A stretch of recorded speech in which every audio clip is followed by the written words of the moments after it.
This is what you'll see when you reach the second floor of the SLS, the Iconic Images Gallery. It's almost like you've walked into a window of the past. You'll find yourself surrounded by faces you'll recognize. This Audrey Hepburn was photographed by Douglas Kirkland in Paris in 1965. The gallery's managing director, Kevin Esfonde, will tell you it's difficult to choose a favorite. That's the beauty of the gallery. We have so many pieces hanging that it's really a different experience to each guest that comes through. The work of 5 photographers featured in this rotating gallery, including Terry O'Neill. Take a look at this. This picture of Brigitte Bardot may look familiar, captured in O'Neill's very last frame that day in 1971.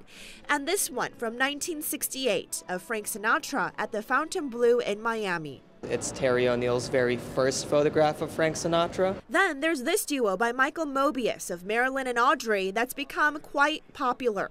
Some figures pictured in the gallery have performed at this property, even stayed here when it was the old Sahara.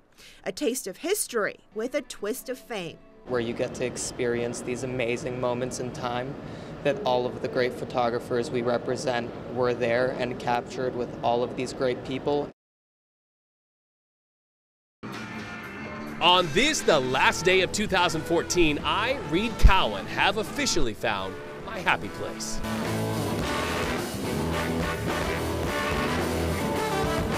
Rocking music, ripping pins, and food. Lots and lots of the best foodie food on the Las Vegas Strip. People love the bowl, they love music, and they love to eat. Put all three together and you've got the best of all worlds. That is Chef Dermot Driscoll, stolen away from a big title with the House of Blues corporate set. Brooklyn Bowl's first hire, in fact, and when you taste his cooking, you immediately get why. My eyes meeting the back of my head, eating fresh berry sundaes, delish knish, gravy french fries, homemade sausage pizza, and the chicken. A dish for which there are simply no words. Just pause, in fact, to soak it all in. All of the food magic starts here, the cleanest kitchen I have ever seen. I mean, even your shoes are clean. Not many chefs get to wear Chuck Taylors as their work shoes. You're just cool. Cool because everything is homemade at Brooklyn Bowl. Dressing, sauces, mayonnaises. Serving homemade to 1,400 people on New Year's Eve? No problem, they say, all in a day's work for Brooklyn Bowl, where they want you to leave full. Full and fun, where here characters abound, like this guy. Sexy Johnny Flamethrower. Sexy Johnny Flamethrower. That's what my mom named me. Meet Sexy Johnny Flamethrower, who helped me learn his Brooklyn Bowl Carnival Barker skills to maybe help me to hone in on my 2015 goals. In 2015, yes, I want to, have more personality.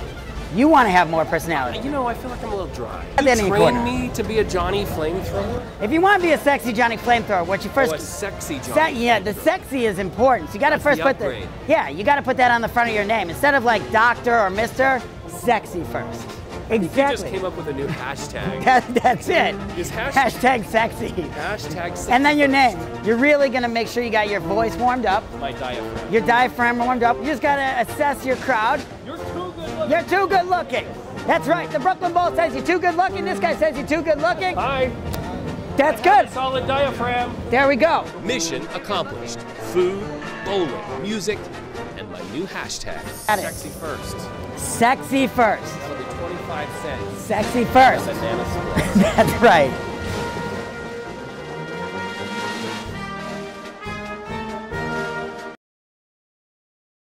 Las Vegas Firefighters, Emerald Society, by the center, quick march.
was a downpour for the record books. Nearly 4 inches in just 2 hours soaked communities near Moapa. No, when it was heavy rain, I would just pull over.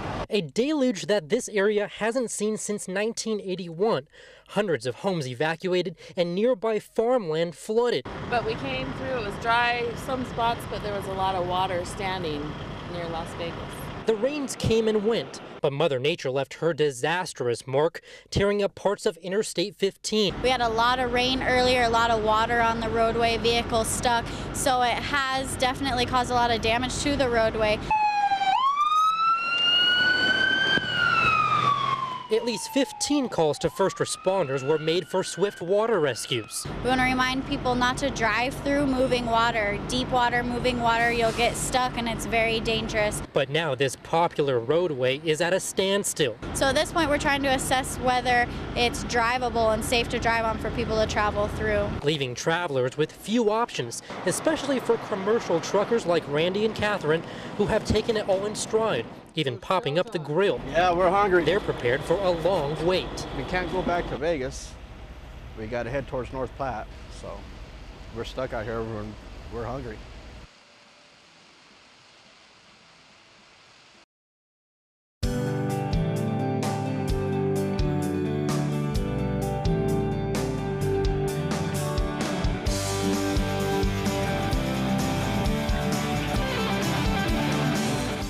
Is the frequency in use. This may look like a hobby to some, but for amateur radio operators like Bill Smith, So I've been licensed since 1959. knowing how to operate all this is crucial. Smith is the emergency coordinator for Clark County's Amateur Radio Emergency Service and leads a team of 200 volunteer ham radio operators. And if all else fails, we try and be there for the communications. We saw the role they played during Superstorm Sandy and the Boston Marathon bombings. Cellular data networks were overloaded and failed. The hams have been very much a part in supporting communications of Sandy, Katrina, 9/11. They were one of the few people that had communications still up and running during 9/11 attack in New York. When you see first responders, they're there working with them, making sure there's a working line of communication to relay and receive critical information in an emergency. The old-fashioned radio technology doesn't rely on cell towers or the internet. They have a backup power supply, so when all else fails, there's amateur radio. But we can talk around the world using HF radio. Here in Clark County, a team of amateur radio operators who are all volunteers are always on standby. They were activated recently during the flooding in Moapa Valley, and they're at many big events, including this one. Checkpoint 5, release your search and rescue to go down the road with lights flashing towards gate 153. At the Silver State Classic Challenge. We did the fastest road race in Nevada. Amateur radio operators, unfortunately, there was a fatality in that race, but it was amateur radio operators that handled the entire response, including the aircraft up above the scenes. John Bigley, the assistant director for the National Association for Amateur Radio, says more and more people are getting their FCC amateur radio license.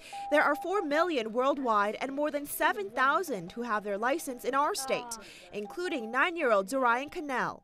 I'm getting suited up for that. This is a passion he shares with his father, Dan. Many local amateur radio operators say it's a way to be involved in southern Nevada. You get a personal fulfillment, to get out and serve, and give back to your community. In a role that can deliver a message when others cannot.